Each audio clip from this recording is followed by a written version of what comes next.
Como é que isso se vai repercutir no nosso trabalho, na nossa vida? A pergunta que te coloquei era: para onde é que nós caminhamos em termos de ficção nacional? No que é que no entretenimento? Onde é que há espaço? Onde é que há espaço? Eu acho que, por exemplo, voltar às coisas mais simples. Menos efeitos especiais. Menos efeitos. Eu acho que isso vai ser, a nível de, se quiseres que eu te responda, na minha opinião, aquilo que eu acho que vai acontecer nos tempos mais próximos, por exemplo, na questão do cinema. Eu acho que hoje em dia, da mesma forma que nós vemos televisão de uma forma diferente, também começamos a ver filmes de uma forma diferente. Os miúdos hoje em dia, 15, 16, 17, vêm sem problema nenhum, vêm um filme inteiro no computador. O meu irmão tem 30 e poucos, diz: eu era incapaz de ver um filme no computador. Sim, portanto, aqui já tens uma geração que vê claramente no computador versus uma outra muito próxima, com menos de 10 anos de diferença, que já não vê filmes no computador. E portanto eu acho que no cinema. Eu vejo. Pronto, mas tu tens um gajo à frente. Não, a sério, não. O facto de teres este programa é exemplo disso. É veres fora, é encontrares a ti, encontrares nas novas tecnologias uma ferramenta para te expressares como artista, como profissional da área. Portanto, não me espanta que um gajo como tu, independentemente da idade, tenha que veja a coisa assim. Eu acho que isso também se vai refletir no cinema. Eu acho que o cinema só vai ter espaço para efeitos visuais. Ou seja, tu só vais largar 6, 10, 12 euros se for uma experiência arrebatadora. Que é uma experiência tipo uma ride, estás a perceber? É barulhos, é coisa, que no computador tens acesso à narrativa, mas não te causa uma experiência. Portanto, tu vais pagar cada vez mais, para mim, no cinema, vais pagar pela experiência que é. Mas também tem que haver, por exemplo, agora vi o Batman e o Super-Homem. Super-Homem versus Batman. Sim, Batman versus é igual. E vi aquilo. E ok, é outra coisa. Há um show-off de efeitos especiais, mas sabes o que é que eu sinto? Isto tem que começar a evoluir para outro tipo de coisas. Eu tenho que começar a sentir. Isso vai acontecer. Não sei se é daqui a 10, a 15 anos, 20 anos, até porque a realidade virtual está aí. E eu acho que o próximo passo vai ser esse. O cinema fora de casa, e um dia vai ser dentro de casa também, vai ter que começar a ser mais sensitivo e interativo eventualmente, mas mais multissensitivo, estás a ver? Não sei só o olhar e a audição. A sério? Acho que da mesma forma, por exemplo, que eu acho que ainda estamos a viver o deslumbre do efeito visual. Eu acho que o que está a passar. Eu acho que não. Eu acho que eu já estou um pouco. Não, o deslumbre no que eu digo é a indústria. Hoje em dia, se tiveres um filme qualquer super-herói, é quase green light, é luz verde dos estúdios para fazer. Para investir em milhões. Para investir, porque sabem que é barulho, é efeitos, computadores à bruta, a funcionar para uma coisa que as pessoas vão ver por efeitos especiais. Portanto, eu acho que ainda estamos, talvez, se calhar já não estamos no pico, da onda, na crista da onda, já estamos a descer, mas ainda estamos a viver um período, eu acho, de deslumbramento do efeito visual. Eu acho que o que vai acontecer a seguir, acho eu, é aliar esse efeito visual novamente ao conteúdo. Acho que aí depois já vêm as grandes histórias, os épicos, aquelas coisas. Tu, por exemplo, eu vou dar um exemplo e já tive algumas discussões com isto. O filme vencedor, o The Revenant, que será qualquer coisa em português como que eu. Aquilo é o Renegado, não é? O Renegado. Não sei como é que foi. Sim, mas a maior parte das pessoas sabem o que é que, até por causa dos Oscars, sabem o que é que nós estamos a dizer. Eu pessoalmente não gostei do filme. Eu arrisco-me até a dizer. Gostaste do quê? E eu vou. Atenção ao que vais dizer. Atenção ao que vais dizer. Bom, gostei. Porque é isso que eu vou. Bom, para já pelos efeitos especiais, de facto, aquilo estavam muito realistas. A cena do efeitos especiais. A cena do urso é emblemática. E atenção, é só efeitos visuais. Especiais. E de facto, aquilo não pareceu muito verosímil. Muito verosímil, sem dúvida. Efeitos visuais. Mas sobretudo porque passou, para mim, a dor física, a dor emocional, mas sobretudo física, aquele exercício que foi fazer o filme naquelas condições. Okay. Eu acreditei, pelo menos isso para mim é suficiente. Portanto, que o DiCaprio, aquilo era hiperrealista. Hiperrealista, ok. E é só. Sim, não foi pela história. Pronto. Estás a chegar exatamente. Mas um filme não tem que ser avaliado. Depende daquilo. Aquilo que eu estava a dizer. Que valorizas, não é? Há filmes que se valorizam pela história, outros pela interpretação, outros pelos efeitos especiais. Sem dúvida, eu não concordo contigo. Eu concordo a 200% contigo. O que eu estava a dizer é que eu acho que o próximo passo é aliar o efeito visual à história, a voltar à história. E eu acho que ainda não estamos lá. E o The Revenant é um exemplo perfeito disso. É um exercício que foi experimentado e testado no Birdman.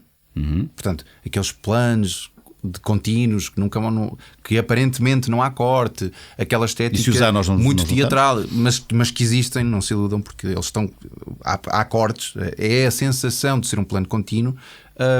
Isso foi testado no Birdman e eu achei isso revolucionário. Achei tipo, ótimo. O tipo fez uma proposta estética e de uma história pouco contada, a decadência do artista, aquela coisa. Não achaste a interpretação do protagonista fabulosa? Espera, estamos a falar do The Birdman. Sim.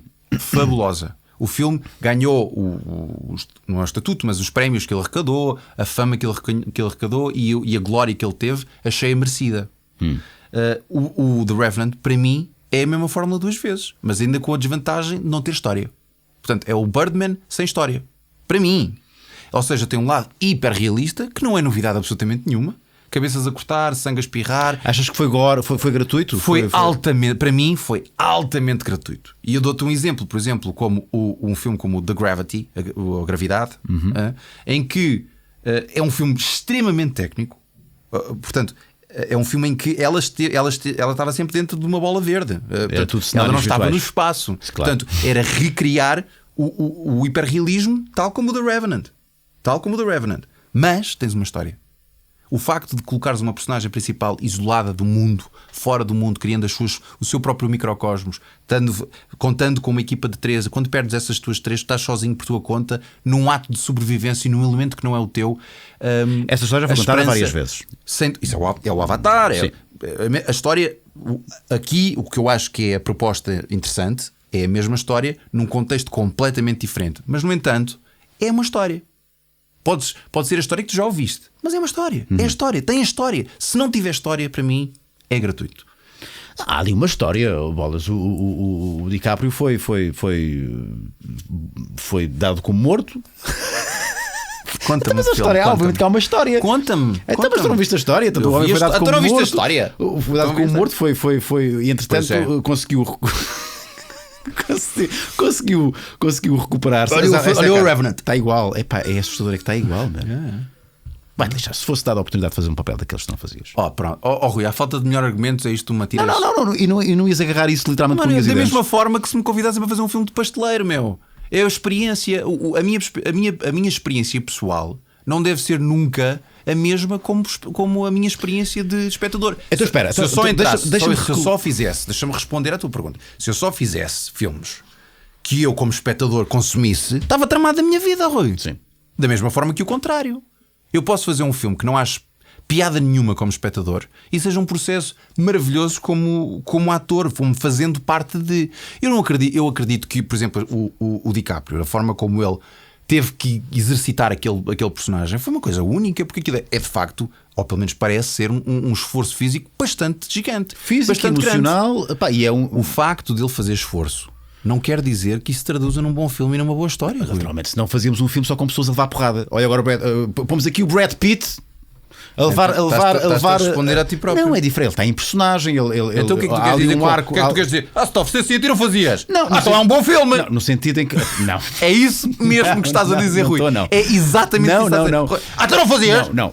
Então é um bom filme. Não. Então não fazias. Não, o que eu entendo por aquilo que estavas a dizer e a fazer, é que achas um bocadinho redutor e estavas a subvalorizar de alguma maneira o trabalho de ator do Brad Pitt. Não, mentira. Do Brad Pitt, mentira. Eu não estava a subvalorizar DiCaprio. o trabalho do DiCaprio de forma nenhuma. O que eu estava a dizer é que um filme não é isto. Um filme não é só isto. Tu não contas uma história do início.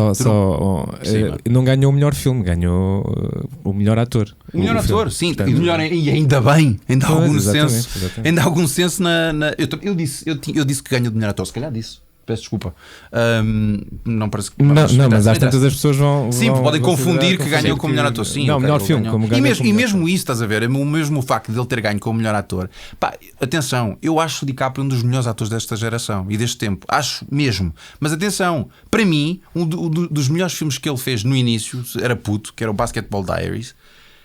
Essa interpretação, para mim, é mais digna de Oscar do que o tipo a ter um ataque epilétrico no. Estás a ver? Eu acho que isso é redutor. O que estás a dizer? Não é, mano. Portanto, para ti, não a é. O esforço físico do DiCaprio foi um domínio. Houve uma coisa. O esforço físico. Grande ataque epilético, toma lá a tatueta. Mas é que. Exatamente. Mas estás a ser redutor. Não estou. O que eu estou a tentar dizer é que não foi o melhor filme para ele ganhar um Oscar. E o que eu estou a tentar dizer é que ele já teve muitos muitas outras personagens e muitos outros projetos que mereceu muito mais receber um Oscar. Aquilo que ele fez, por exemplo, no Lobo de Wall Street, ou Wolf of Wall Street, é de uma dificuldade técnica e de interpretação e de dificílima, meu. Pouquíssimos atores conseguiam fazer aquilo com a excelência e com o rigor que ele fez, e mais do que isso, com a criatividade com que ele fez aquilo. O Grande Gatsby é a mesma coisa. É dificílimo. O Basketball Diaries, sei lá, ele tem um palmarés enorme e qualquer um, para mim, até o próprio Romeo e Julieta, é interessante. Tu achas que o facto de ele ter vencido o troféu foi tipo toma lá, porque se não for agora não sabemos quando é que e a concorrência não era suficientemente forte? A concorrência era interessante, mas não, ali estava fechado, aquilo era para ele. O que ainda mais me entristece, estás a perceber? Bom, eu confesso-te que eu não me sinto à altura para discutir contigo este tipo de coisas. Não, somos todos públicos. Não, mas há aqui uma diferença. Tu és um cinéfilo, és muito mais cinéfilo do que eu. És cinéfilo. Isso é o passive aggressive. Não. Tipo assim, não. Eu não estou à tua altura. Estou a ser o mais Estamos honesto a conversar possível. e depois, passado uma hora, eu não estou à tua altura para falar disto. Eu estou a dar-te a minha opinião enquanto espectador, humilde espectador, não um grande consumidor de cinema. Tu és um grande consumidor de cinema. E és um gajo técnico, porque tens um conhecimento técnico. O meu conhecimento é história. Não, mas és um gajo muito mais informado do que eu. Eu reconheço isso. Nós somos todos contadores de histórias. Aquilo que nos difere. Ainda no outro dia estava a falar com o meu irmão acerca disto. Nós somos bichos, todos bichos. Somos todos bichos. Temos todos instintos que temos uns que suprimir, outros que deixá-los soltos, outros que temos que policiar, tal e qual como os bichos, os animais. Somos todos bichos maluco beleza. Somos todos bichos maluco beleza. Exato. A única coisa que nos diferencia é a capacidade matemática, o cálculo matemático, o facto e esta coisa do eu. Não é? O sentido do eu. Hoje ao almoço nós chegamos a esta imagem que nós somos todos feitos da mesma massa e dos mesmos ingredientes. O que diferencia são a forma como essas camadas estão dispostas. Todos nós temos a mesma sensibilidade e as circunstâncias em que estamos. E às vezes a sensibilidade está um bocadinho mais à flor da pele, mas todos nós temos um grau de sensibilidade. Temos os nossos mecanismos de defesa. Exato. Temos agressividade. E para mim, o que eu mais amo em ser ator, o que eu mais amo quando eu leio um guião, o que eu mais amo quando eu vejo um filme, é ver isso. É ver essas camadas serem-me contadas, serem mostradas em formas diferentes, em tons diferentes, em texturas diferentes, com sentidos diferentes. E isso é que eu gosto. É só por isso que eu faço o que eu faço.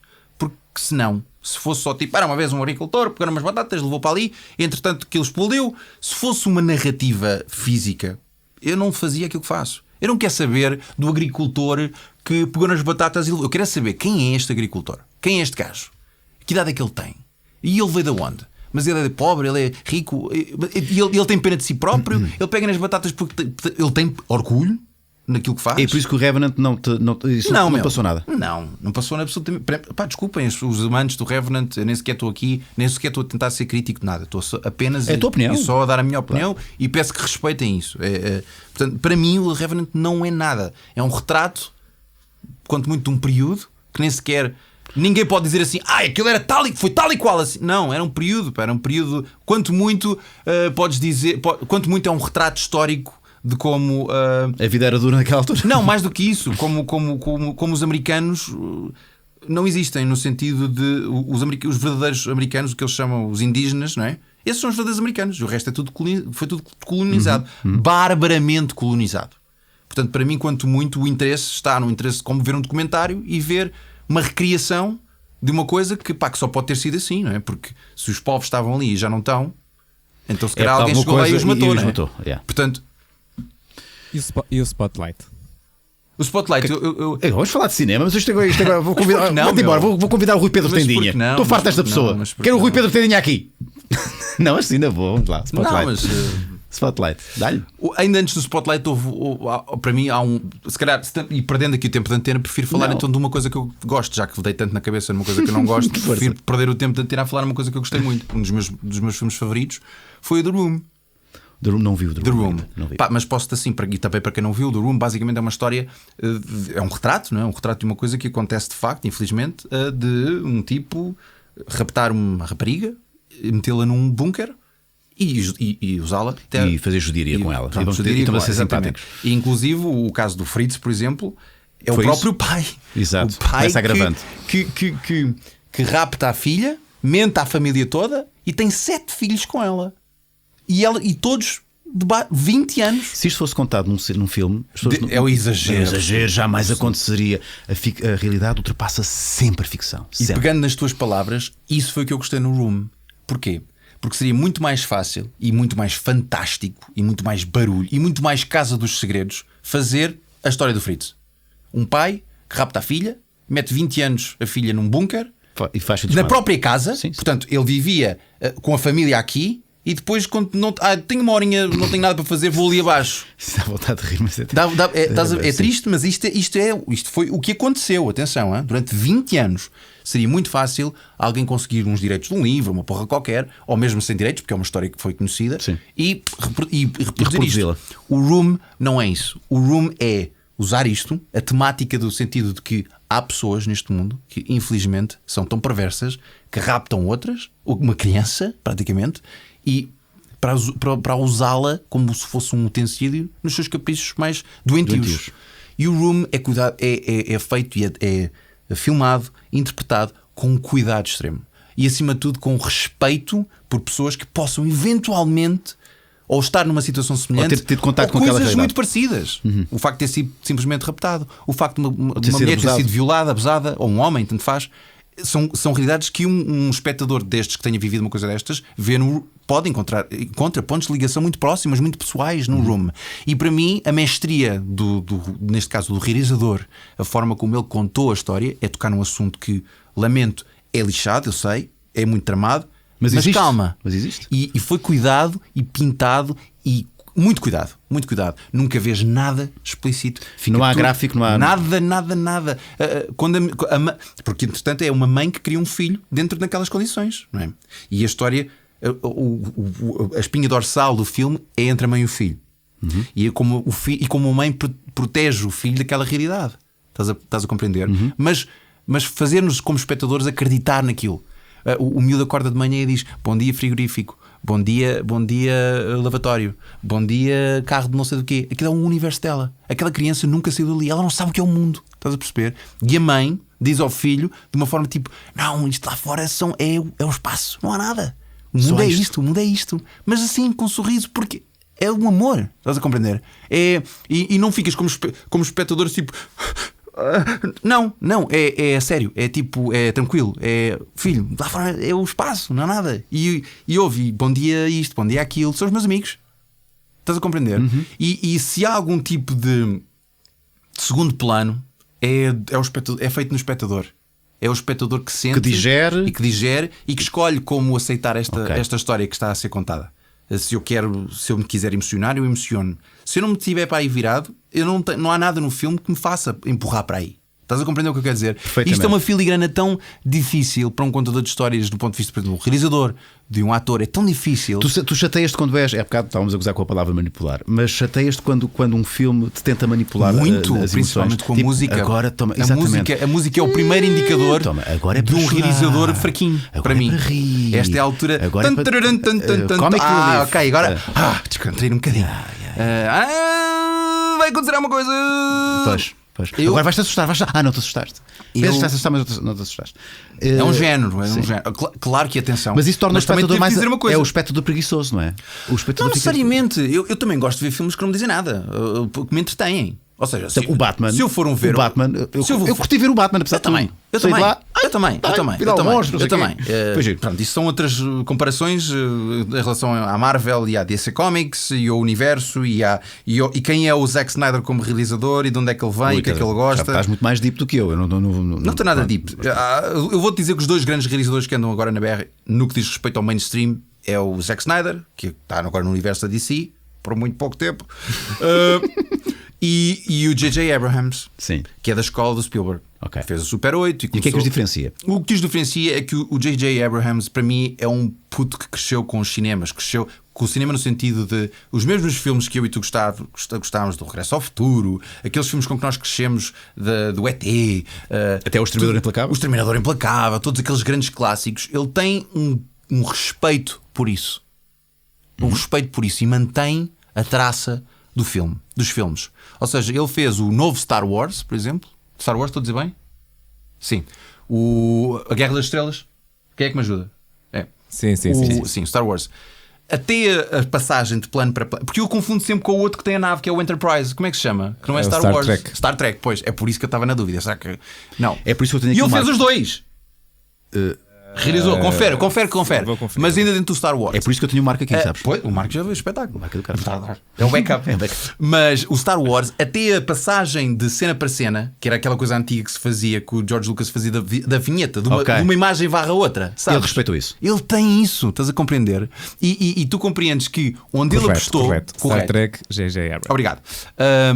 Portanto, onde ele inovou é na narrativa, é na história. Mas todo o lado visual, plástico do filme, ele manteve-o.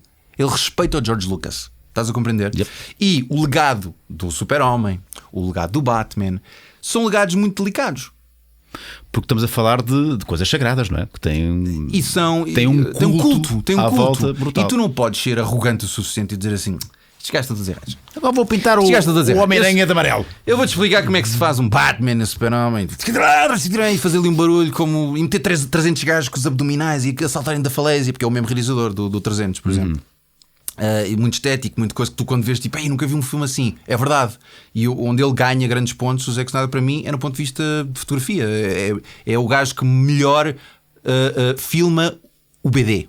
A linguagem BD é o gajo que mais se aproxima dessa estética. Da estética, o Sin City, estás a ver? É muito gráfico, muito estilizado. Estilizado, estás a compreender? É um gajo muito bom nisso.